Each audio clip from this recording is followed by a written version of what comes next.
Hello and welcome, Exiles, to the Legacy of Pharisha event. Today, I want to give you a theory craft for a good or maybe fun build you could do with every single one of these ascendancies.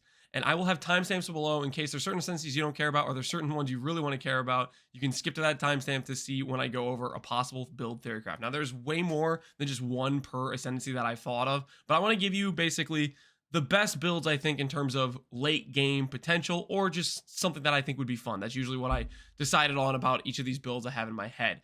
The first one is the Daughter of Oshabi, and I would recommend for this an in-stack wanding character that is actually stacking a lot of evasion. How does this work out? So, starting off, Oath of Magi.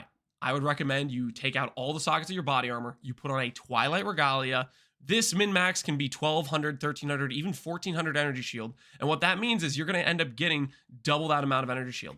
With an in-stacking character, you are going to be able to push 30 to maybe even 40,000, maybe even 50,000 on the very high end of this character if you're using this chess piece because of how good that extra flat energy shield is on an in-stacking character. Because in-stack intelligence, as you know, gives 1% energy shield per 5 energy shield. So if you scale up to something like 5,000 int, which would be super min-max, just a number to make it easy, 1,000% increase ES will multiply all your energy shield by 10, for example. And so if you have a body armor with 1,400 energy shield, make it 3,000 even just as a number, that gets you to 33,000 because you're multiplying by 11 because you have 1,000% increase. Hopefully the number is making somewhat sense to you. The point is, this node is crazy strong for scaling a raw ES number. To back that up, why did I say in-stack? There is a second very powerful node in this ascendancy, force tracking. I cannot get enough of how fun this node or how exciting this node is for a min-max style character. Now, not every ascendancy I'm going to go over is going to be min-max, but this one, I'm really excited about a min-max potential of something this is on the high end of something you could do that would be a lot of fun. Why is force tracking cool? So, on an in-stacking character where you're scaling a lot of ES, you get access to way more evasion scaling than you might realize. Like I said before, you get 1% energy shield per 5 intelligence, but you can get more percent evasion. With Shaper's Touch Glove, you get 1% evasion per 5 energy shield, and then there's a mastery on the Chiri that gives the exact same thing, 1% energy or 1% evasion per 5 intelligence. What this means is, just saying out loud, 5k int, you're getting 2,000% increased evasion rating from that alone. What that means is if you can get a little bit of flat evasion, you're going to be multiplying your number by 21 times. So let's think about this a little bit. Flat evasion numbers you can get. A hybrid helmet can roll up to about 400 energy shield and I believe around 1,500 evasion. That's a little bit on the lower end. It can go a bit higher than that. So 1,500 evasion on your helmet. On your shield, you can do a hybrid shield, which can also give you around 1,500 evasion, a little bit higher, closer to like 1,800 or 2,000, I think. But anyways, 1,500 there. That's about 2,000 or about 3,000 evasion. Then you put on Grace. This is another 1,500 to 2,000 if you have a little bit of aura effect. So you're already up to around 5,000 evasion. Now, just talking about the number we said earlier, 21 times that, you're looking at 100k evasion. What happens if you put on a Mage Blood with a Jade Flask? Well, your number of evasion just went from 5,000 to 8,000. What happens if you put on a, I'm forgetting the flask, but it gives more evasion. It might be Stibnite. I'm forgetting the flask. But the flask that gives you a more evasion multiplier, which will multiply your evasion by 40% more. 8k evasion times 21 puts you at 160k evasion times 40% more puts you at like 250k or something like that. The point I'm trying to make is you can get this number, I would think, if you really properly min-max it, probably to 450,000 evasion while still having a character that has 30,000 plus energy shield because it all synergizes together. Int is your vehicle that gets you your ES. It's your vehicle that gets you your evasion. As long as you have some supporting gear pieces like a couple hybrid pieces, a Jade Flask, you're going to be pushing this number to a crazy number. That is giving you a massive amount of percent damage scaling. You won't need percent damage anywhere else, which means you can more focus on your defensive scaling throughout your tree going into more int without even having to think about percent damage because the amount of percent damage you're going to get from this node is insane. The first 2 points are power points that you could carry this to Voided Maps on Cruel Lab. I believe they are strong enough. But to follow it up, Illuminated Wisp, I think is about 50% more damage, I want to say, or not quite that much, but the way Sacred Wisp works is it's a 50% chance to trigger when there are unique enemies nearby, and you shoot 2 extra times, and they deal half the damage of your normal attack. So if you add 2 Sacred Wisps, they're every time they trigger, which is 50% of the time, they're dealing 100% of the basically the same damage of a one hit. So they're giving you about 50% more damage. And this is another 50% more damage, essentially. So this is a big damage multiplier. Fantastic for being a Wander. And then to follow that all up with Spell Slinging is probably what I'd finish off with some reservations for some utility skills. You can do Curses, you can do Tornado, Hydrosphere, some stuff to chain off some, stuff to give you extra hits, stuff like that. That is probably how I'd finish this up. Now that is the Int Stack Daughter of Oshabi. Next up, let's look at the Whisperer. This character, I'm just going to say it, how did Connor get away with it again? This will represent probably the character that is going to deal the highest damage out of any character in the game. If you don't know what I'm talking about, I need you to look up Mana Forge Arrows Hierophant by One Mana Left or Connor Converse on YouTube. Essentially, the way this thing works is you stack mana, and then you put on an Indigon, and then you look at the fact Mana Forge Arrow, the support gem says, deal 1% more damage per, like, each mana spent on your skill. And what ends up happening is, Indigon, you ramp to the max, which gives 2,000% spell damage. This thing right here, your mind is destroyed, then says that 2,000% damage becomes 3,000% damage. And then you have a skill where you spend 10k mana on it to trigger your Mana Forge Arrow. And Mana Forge Arrow, the support gem, says you now deal 10,000% more damage with the thing supported by it. It doesn't make any sense. I don't know how. Okay, basically what happened is they made Battle Mage's Cry not work with the whole setup because they made it so you couldn't make your spell damage apply to your attacks, which took away one of the important multipliers of the build. And this Ascendancy just gives it back. And not only does it give it back, it gives you more potent mana scaling than you had before. 1 mana per dex is insane. Essentially, the build changes from an int strength stacker into a mana or into a dex strength stacker. But the point I'm trying to get at is this Ascendancy takes that build to the next level. It's literally just better than Hierophant and gives you back the thing you needed to make the whole interaction work. I'm not the expert on it, but I can tell you right now that build, as far as I can tell, is probably going to be the highest damage build in the game, along with being a very big tank. So check out Connor Converse if you're not familiar with him. He'll give you a better rundown on this than I will. But that is the big takeaway of what you can make with this character. There's other things that would be cool with this character, but I wanted to highlight that because it's such an insane build, and I don't know what else, man. It's just crazy to me. Now, next up, we have Wildspeaker. I don't get it. I've tried it a lot of times. I'm talking about Flicker Strike. Every time I play this ability, it gives me a headache, but at the same time, it's just too free with this Ascendancy. Basically, the one thing you need to really get Flicker Strike going and it feeling good is you need Feral's Fur, an aspect of the cat. You kind of need these two things. And this is essentially what this Ascendancy is giving you. It's giving you Frenzy and Power Generation with consistent uptime using the aspect of the cat. So essentially what we have here is we have a way to league start a Flicker Strike character, and it essentially enables it. On top of that, you have the ability to get 8% action speed. Not the greatest Ascendancy point, it's just kind of okay. It's a decent little option. Potentially you can do this, which is not Headhunter, it's more of an Inspired Learning, which is okay. I don't really think it's that great, but I don't know, maybe I'm just a Headhunter hater. And then up next, I would consider Scourge of the Wilds. If you're playing a character on the deck side of the tree, the ranger side of the tree, you usually end up with 300 plus dexterity. This node by itself is around 100% increased damage. And then if you really want to min-max and make a cool build with Flicker Strike, I think a deck stacking build finally has the potential to do it. Normally, I would say deck stack is a complete meme, but I think this node, Scourge of the Wild, gets it there. The big difference between Dex Stack and Strength Stack is Dex only gives you accuracy, which isn't particularly useful, and evasion, which is okay. But then Strength says, hey, I'll give you life, which is raw EHP, much stronger than percent evasion in most cases. And then on top of that, it gives you percent damage. Like when you see a Strength Stacker, you'll notice they use things like the Crown of Eyes, the helmet, that gives your spell damage applies to your attacks, and they click Iron Will. Now, this node essentially gives you the same thing, 1% damage per 5 with 50% increased effect. That's basically what that helmet's doing.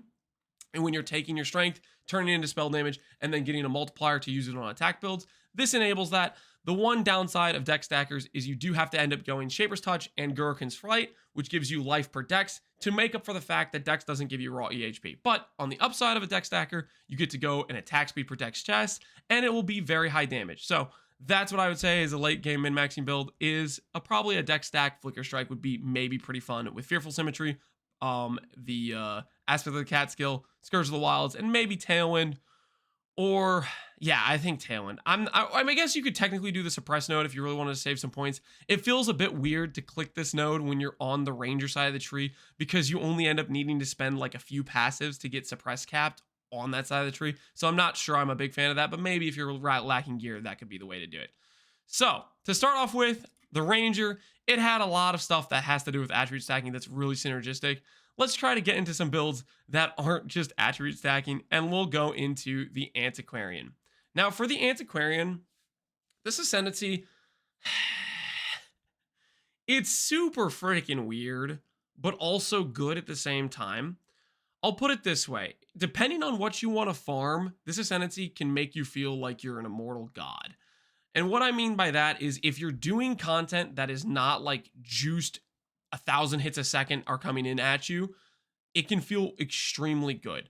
And the reason for that is because of these nodes right here, Kalguran Armor and Starlight Reflector. Essentially what this thing says is you could put on a hybrid evasion armor chest piece. You can then click this node right here, which gives you faster restoration ward and global defense, which scales that armor and evasion on that chest piece.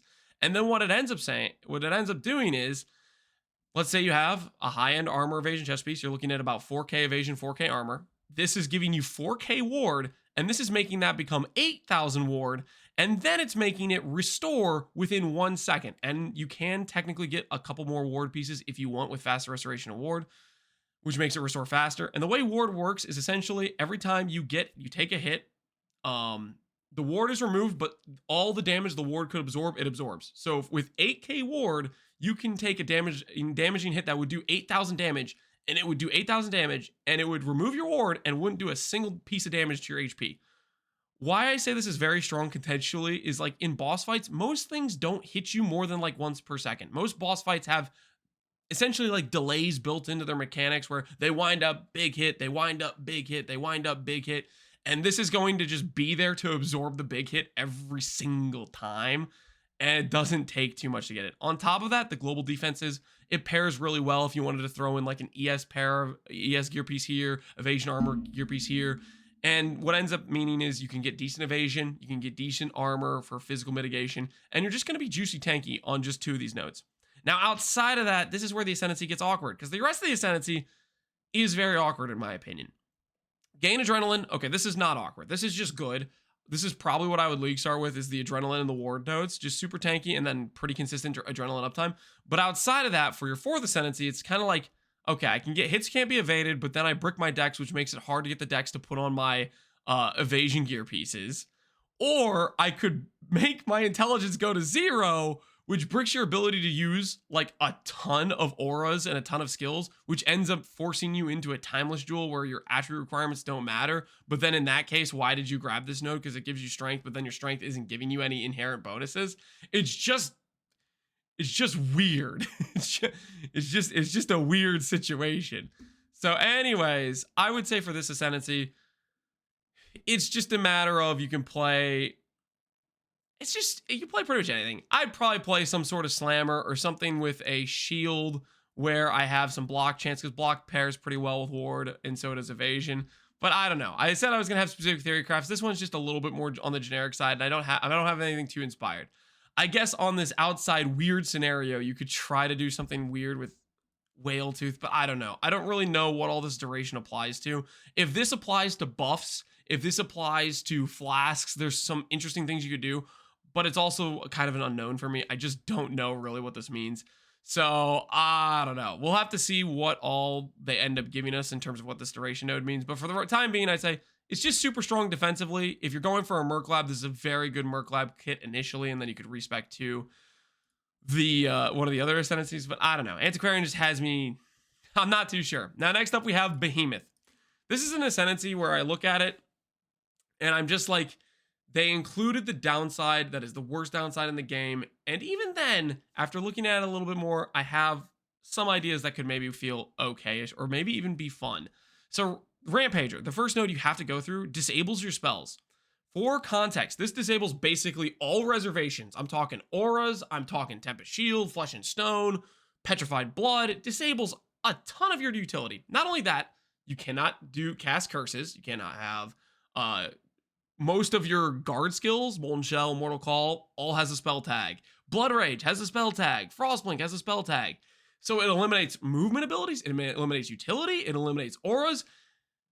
I have looked at Gruthkul's Pelt before, and what I came away with the conclusion is this is the worst downside in the entirety of PoE. There's a lot of downsides that I've seen. This one, in my opinion, takes the cake is one of the hardest things to work around. But with that being said, maybe there's a part of me that wants to make face breakers work, and is that a crime? And what I mean is, what we could do is we could click the mental conditioning, which essentially gives us armor scaling via having strength scaling, and click steel willed. So what's the combination I'm thinking of here? I am thinking of a character that scales a heavy armor chest piece along with a decent amount of strength, because strength gives you a lot of mana, and then mana gives you a lot of armor. And then we put on a face breakers, and we use the Coward's Legacy belt, which makes you count as low life. You cannot click Petrified Blood because your spell skills are disabled, but if you do that, you can get pretty consistent crits with a unarmed attack pretty easily, and you can click the Bloodthirst support, which gives you a bunch of physical damage scaling based on the amount of life you have. And the way this ends up working is you're going strength scaling with a decent amount of life throughout your gear, and then a decent amount of armor on your gear. And this ends up with a character that has a high life pool and a decent amount of percent damage scaling from the armor. I don't know how much armor you could end up getting. It's super limited because you can't go Determination, you can't go Grace, you can't go Iron Reflexes. But I think with the mental conditioning, with a high heavy armor chest piece, you probably could still get a decent armor number, and maybe that would end up working out okay-ish. I don't know if it would really be good. This is probably the least confident I have as an Ascendancy. This one's really hard to make work in my opinion, because the spell skills are disabled. But that's the one theorycraft I have, and maybe it's a world where face breakers feels good. But yeah, that's my theorycraft for Behemoth. As for Ancestral Commander, this one falls under the category of, oh my word, this is so disgustingly generically good. It can do basically anything. What this Ascendancy gives you, and these are nodes that I think are no-brainers. You click them every single time. +3 endurance charges and Ancestral Defiance. You're playing a life-based character that has endurance charges. Endurance charges are Omega Defense, and you have a built-in Defiance of Destiny, which gives you insane recovery and insane shotgun mitigation. And then from there, the world is your oyster. You could play just an RF character that clicks Toughen Skin and nearby Born Under Fire, so you just have really good phys mitigation without really needing that much armor investment, along with you don't have anything slowing you down, and you're just tanky, and then you just grab some damage nodes on the tree. You could play a Corrupting Cry build where you go into this Warcry CDR node and make your corpses explode around you. You could play Connor's Zenith build where it's Jug, but it's better. And I'm pretty sure Connor agrees with that. This Ascendancy gives you the farther target range, which ends up meaning you could be in the middle of the screen. You can do your Molten Strike of the Zenith, and it's hitting an enemy off the screen if you have Scion's Ambition anointed. It is disgusting range with +1 target. And on top of that, the Defiance of Destiny, Endurance Charge, Toughen Skin. This is defenses that are just, I'm pretty sure, beat the Juggernaut Ascendancy itself. This thing can do it all. You can play basically anything with this. You have an insane defensive package. Pick your build and run with it. I don't know what to say. This one just boggles my mind how it just every single node I just look at, I'm like, man, it won again. Another thing I didn't mention is the spirits, and I'm not mentioning some of these other nodes just because either I think they're okay or they go with a different theorycraft, and I'm just trying to be a little bit focused, although some of these things are so generic I can't help myself. Next up, Surfcaster. What am I going to say about this Ascendancy? I am going to say, now hear me out, this might sound a little bit cooked, and people are also going to give me a little bit of crap because I usually make fun of a shield called Aegis with Trickster, but hear me out. You could go with this Ascendancy, Changing Seasons for Reverse Chill, Stormy Seas, Glacial Wave, and Sea Legs. Now, why am I thinking about these Ascendancies? I'm thinking about the fact you can steal Escape Artists from Trickster. And why am I thinking about that? Because of this node right here. This is essentially a node that enables armor stacking. Now, before, when armor stacking was a thing, there were some armor stacking structures that I saw that were pretty decent, but they didn't have this level of support. And what I mean by this level of support is this node right here. Evasion rating is increased by overcapped cold res. What this ends up meaning is you can do a trickster where you have basically int and cold res on every piece of gear, and potentially if you wanted you could try to force and crit, but I think non-crit will be the better way to go, probably just precise technique with iron reflexes. And you go Determination Grace, you go Energy Shield Helmet, you go Necrotic Armor, and you have the int stack plus maybe Shaper's Touch where you get a ton of evasion rating, and you're turning that all into armor scaling with then Replica Dream Feather. Technically you could go 2 Replica Dream Feathers, or you could go something like Aegis if you want to go super sustain. That is up to you. But that idea is if an enemy ever hits you, you are a CI build. You just don't build chill immunity. And every time an enemy will hit you, they'll give you a 30% chill because you're a 1 life character. You're like your life pool. The thing that creates your ailment threshold for chill is like non-existent. And then on top of that, you can do basically smite for flat damage for your Replica Dream Feather, the classic armor stacker stuff. And then Glacial Wave is just an insane damage increase on top of lessening the damage enemies. So that is the theory craft for a min-max build with this. Obviously, on a league start, you can do some fun stuff with a fishing rod and like penance brand, or you can even do stuff like an auto bomber Herald build. We have the all damage can crit, and you can click impulses with this node as well. You can do some weird stuff with it, but I just wanted to highlight the ability to do an armor stack build that I think would work out pretty well with Surfcaster.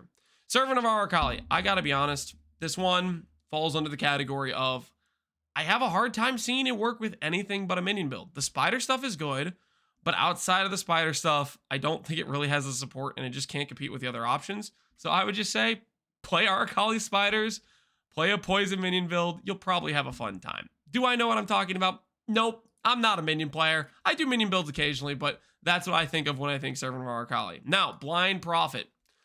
When I see this Ascendancy, I think, okay, clearly you can do a super powerful Lightning Strike start. It has good base crit. It has return proj. It has +2 proj. It has Nightblade elusive support. What more could you really want? Well, potentially, if you want to min-max, this is also the top tier Ascendancy, probably one of the top tier Ascendancies to consider for Voided Valdo farming, competitive with the Oshabi build I mentioned earlier. I am personally excited about doing the Oshabi build, and that's what I plan to do for my Voided Valdo farmer when I farm up the currency to put it together. But you could also do this Ascendancy, and once again, I'm going to say steal Escape Artist because it is the best shadow node by far. And what you end up doing is playing an Ephemeral Edge build that has half a Nimbus, which allows you to do a Reflected Helical, which makes your ES scaling that much higher. If I go to PoE Ninja right now and I type in sort by ES, Ephemeral Edge Trickster, I'm going to see 40,000 ES. That build has a Nimbus on it. If you click this node and you don't feel as bad about losing a Nimbus, you can put on a Helical Ring. And for example, I think that build also runs Anathema. What you can end up doing is go Rustless and Faithless, which gives you Anathema. And then you get a Reflected Helical, you put that on, and you go from 40k Energy Shield to 55, maybe even close to 60k. I think you can push some insane ES numbers with this Ascendancy stealing Escape Artist. I don't know, but it sounds pretty freaking good to be able to go crit EE with an Ascendancy like that. Just a thought. Think about what you will. But yeah, I think that would be pretty strong. Anyways, next up, the Harbinger. When I see this Ascendancy, it's super kind of like, it's weird. I think the thing that sticks out to me the most is it enables an Impending Doom build. That's probably the biggest thing where it's like a build that a lot of people love that was just hard to make work. This Ascendancy enables it with 100 AoE, and on top of that, CDR. Both of these stats are just key stats for Impending Doom, and then you could pair it with something like some shenanigans where you're going for some very high buff up times on like Harbinger of Focus or Harbinger of Time. I would probably go with one of those, and it would pair pretty well and have a good time. But that's what I'm thinking. An Impending Doom with this Ascendancy, I think would be pretty dang fun to play. Next up, we have the Herald. This one is like, I think as an auto bomber, Surfcaster will just be better for Herald of Ice, Herald of Thunder if you're thinking auto bomber. So I have that thought in my mind.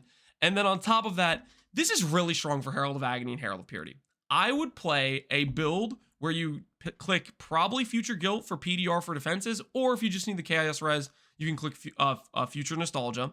And then you click the node that gives +2 maximum Sentinels of Purity and 25 Virulence, and then you click the +3 Heralds.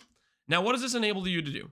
The Ascendancy has really good reservation efficiency, which means you could probably afford multiple 6-link setups, so you can run both Herald of Purity and Herald of Agony. I think you can run both of them with this reservation amount.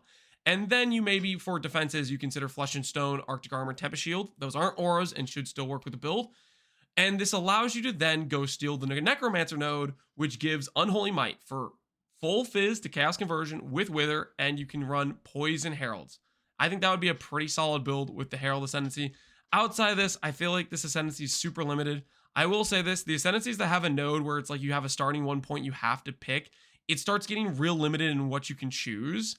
And this Ascendancy, outside of clicking Herald of Agony or Herald of Purity and doing like a minion build with it, I just don't think it works out too great. I think it kind of gets outclassed by your other options. So that's my thoughts on the Herald. Next up, we have the Bog Shaman. I really like this Ascendancy.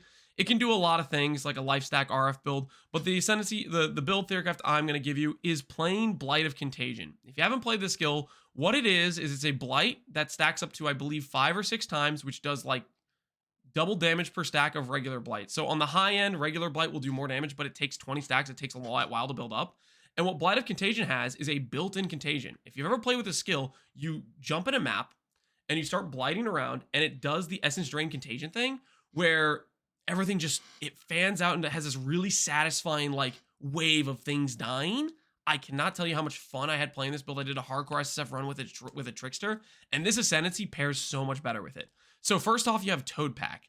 Remember how I said you cast it out and then just fans out? This gives 50 AoE. That's a ton of AoE and skill effect duration, which means it's very easy to have maximum ramp damage uptime on bosses, where you cast it on boss a little bit, it's on max ramp, and you have plenty of time to dodge around.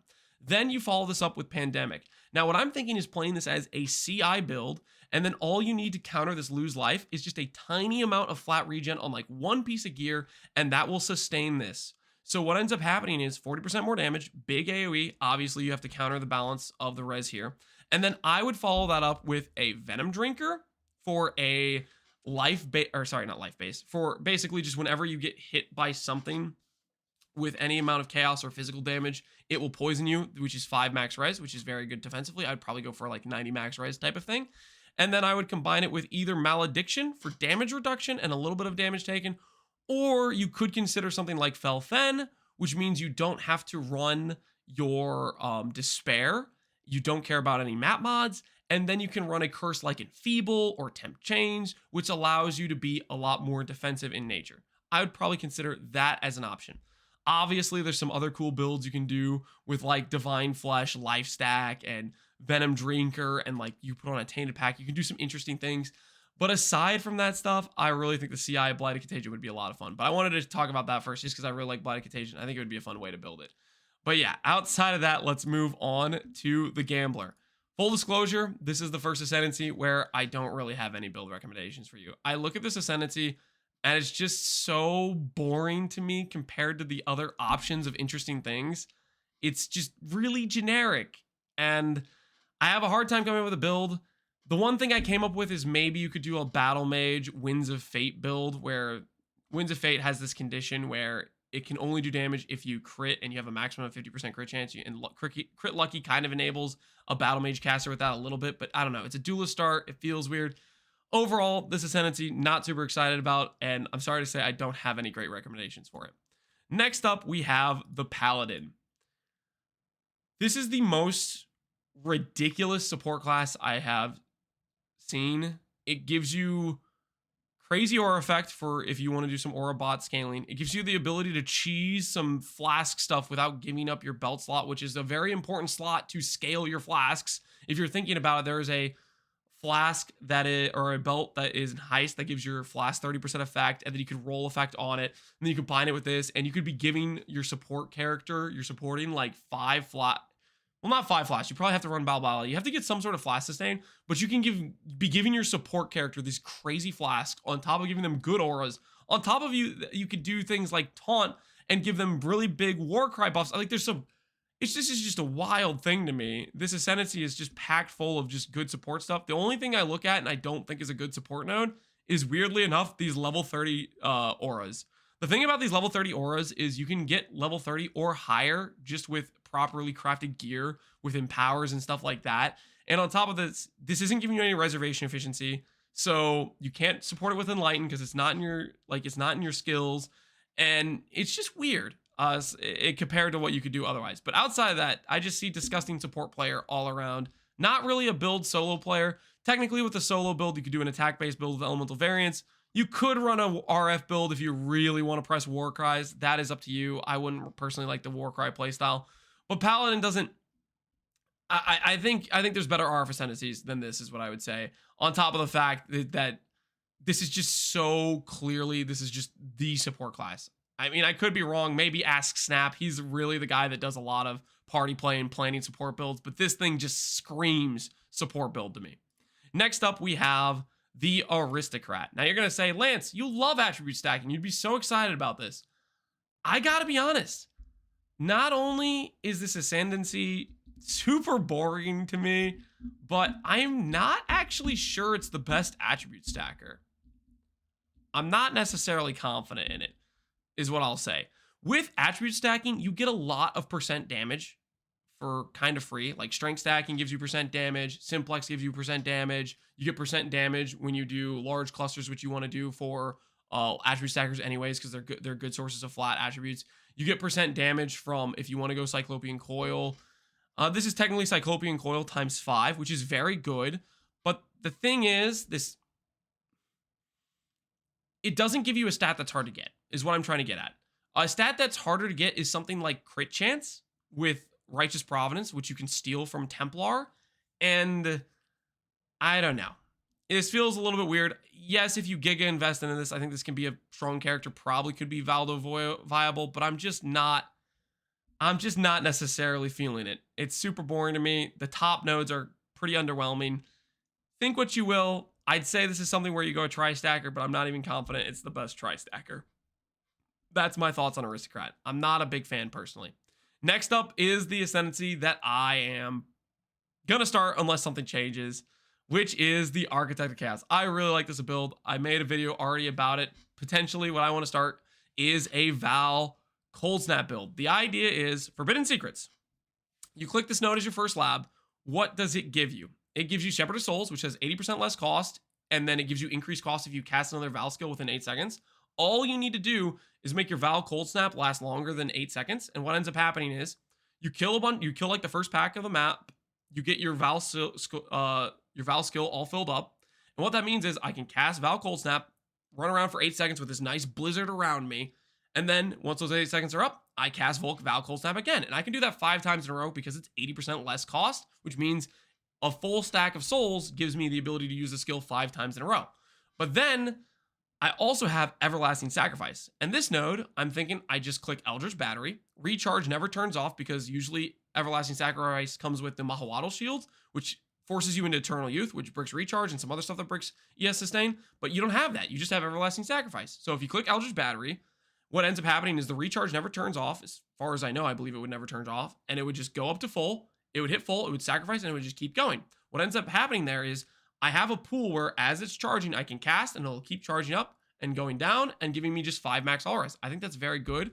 And then I follow it up with Fever of Corruption, more reduced soul cost, so not just 5 times in a row I get to cast my Val Cold Snap, I get to do it 10 times in a row. And then I have easier time getting it past the 8-second mark. Plus 3 Val skills applies to both Cold Snap and Val Cold Snap, which means I get to essentially play a double cold dot build where I have a main 6-link that is Cold Snap, and I don't have to add in a second or third cold dot skill while I just get permanent uptime on basically 2 very good cold dots. Cold Snap, I believe, is one of the highest cold dot skills, and getting plus 3 levels on it is very strong. And then I'm going to follow all that up with Glimpse of Chaos. I'll do this as a Divine Flesh life stacking build is what I'm planning to do, and then I'll have the Eldritch Battery for mana sustain is my rough plan for the character. I think this will be a lot of fun. And you can get things like, there's mods on gloves like Onslaught during Soul Gain Prevention. There's armor during Soul Gain Prevention. These mods I would never click. I never thought of any world where I'd click it. But on this Ascendancy, where I'm basically permanently on Soul Gain Prevention, because essentially I generate the souls once, and then I get to use the Val skill for 80 seconds straight. And during that entire time, I have Soul Gain Prevention, because the Soul Gain Prevention is slightly longer than the skill's duration time. And during that time, I have permanent uptime of Onslaught during Soul Gain Prevention, 3000 armor during soul gain prevention. There's a lot of cool mods like that, and it's just freaking exciting. So yeah, that's the Architect of the Chaos. Next up, we have the Polytheist. This is one of the most underwhelming ascendancies, I would say, for a few reasons. Most of the nodes are just downright weak, or they give you things you can get elsewhere, or they're like not synergistic with the rest of the ascendancy. What do I mean by that? Ryslotha, here's attack damage. Oh, Lunaris, here's something for spells. Oh, here's Burning Hoofprints, unrelated to both of those things that doesn't really fit in. There's a lot of ascendancies that are all going different directions. Devout of Girthcult, spells are disabled. Oh, spells. Like, it has stuff that doesn't necessarily disagree. And then on top of that, the stuff that, like, is disagreeing isn't necessarily, like, good enough to carry on its own. So, like, Girthcult, for example, you just never click this. Spells are disabled is not worth 8% regen or 300 life. Not worth the downside. This is just a completely dead node. Never click this. Max Cold Res is a nice little enabler for melding, but the thing it's paired with is going through 30% more maximum attack damage, which is anywhere from like 15 to 20% more damage on average, depending on like the range of if you're a lightning skill or not. There's some skills it is like almost 30% more damage, but the point is it's not the most exciting. Like, you're not taking that to the bank and being like super excited about it. And then to follow it up with Devout Agurican, conditional weird node that requires you to be moving, and it is evasion, rating, scaling, and you're on a Templar side of the tree, which has a hard time getting dex, which means you're not really gonna have much evasion gear, and it's just weird. And then it follows it up with Devout of Lunaris, which this node is like, at first glance, I thought it was good, and then I read a little bit more closely. Enemies blinded by you have reduced crit strike. The part where you die to crit is usually when you roll crit on a map, and this isn't making them deal no damage with their crits, it's making them have 100% reduced crit chance. And what that means is when you roll a crit mod, the crit mod says 500% increased monster crit chance, which that just means the monster crit goes from 500% increase to 400% increase, which means you're still getting crit and you're still dying, and it's just weird and it doesn't really work. Burning Hoofprints, this is super limited. This is going to give you damage where it kills things, I think, up to Cruel Lab. Maybe it carries your campaign, but outside of that, the scaling just, there is no scaling. You can't support this. It's just, I don't know. The one redeeming factor of all of this is the Devout of Lunaris, and it's with, I think, Pyroclast is the one thing I can think of that benefits from both of these, where it benefits from a +2 proj and the Nova trigger areas. But is that strong enough to carry this? You could do have a Cruel Lab that's good, and then outside of that, everything else just doesn't feel that great. Overall, I have to say, I can't think of a build I could make with this that would feel good to make. That's my thought process on Gurrican. But yeah, I'm drawing a complete blank on this one. I cannot recommend Polytheist. Next up is Puppeteer. I got a little bit of a weird one. This is a build or a test build I made for when I was testing a potential League starter a while ago. And that was Energy Blade, Animate Weapon of Self-Reflection. So what that character did is it put on like a Ghost Wraith. It started scaling some Energy Shield like you do with Energy Blade. And what the idea was is Animate Self-Reflection makes these animate weapons that have a really high flat lightning damage, and they're like these lightsabers that just look cool, and they're really aggressive, and they run around and hit things. That build was one of the few characters I made that could do Sanctum on a League Start. I tested a few different builds that for Sanctum League Starts. It obviously wasn't the best one I chose, but it's one of the ones that did it relatively handily, and that's usually a good sign in terms of damage scaling, in terms of late game potential. And I did that with a Guardian. Puppeteer is just way better than Guardian for a build like this, and I'll run it down. First up, Marionation. This is crazy for an Energy Blade build. If you know anything about Ghost Wraith and Ivory Tower, crazy ES scaling. You have things like Marionettes, which gives you weapon splash, as well as it makes the quality of life of the build much better. One of the biggest problems of the character was the quality of life, and this largely solves that. Every time I cast the Animate Weapon Self-Reflection, it'll summon 2 blades instead of 1, which means I have to cast half the amount of times for my uptime, and it's going to feel way better to play the character. On top of that, Melee Splash basically fixes the clear, and technically you can do some stuff where you can make the blades tanky using gear on your Animate Guardian, which I think that's pretty cool. And also there's some weird potential to make your Animate Guardian deal some damage. I don't know how that would turn out, but I think it's cool nonetheless. And then to follow that up, you have nearby enemies have 20% reserve life. This is just 25% more damage. Not the greatest, not the worst, but it's a solid node. And then late game, if you min-max, you can strength scale, lean into Ivory Tower. This character, with Energy Blade on, I think you could get 40k Energy Shield. With Energy Blade on. Obviously, I think you would need to do like a shield, which has like quality of support gems and stuff. But this is a character that could be extremely tanky with some really hard hitting lightsaber minions. Up to you if you want to play it. I think it'd be probably a lot of fun. If you don't want to play that, one little disclosure, I see RF in everything, by the way. Ivory Tower RF with this Ascendancy would be quite good as well. Instead of doing marionettes, you could do +1 curse. But yeah, anyways, moving on to my RF addiction. Last but not least, Scavenger. This is probably my favorite of all the Ascendancies just because the amount of possibilities. But I'm going to say it. I think this brings back Aura Stacker. I think this is enough to do it. So Aura Stacker, if you remember, way back when, it had quite a few Leagues of Glory until eventually, over time, GGG nerfed it league after league, eventually took it out of the staple meta. I think this Ascendancy brings it back for a few reasons. Aura Stacker had... One was a bit bad on the overall ES scaling side of things because you were forced into a lot of uniques or Shavron's wrappings and a lot of like cluster nodes.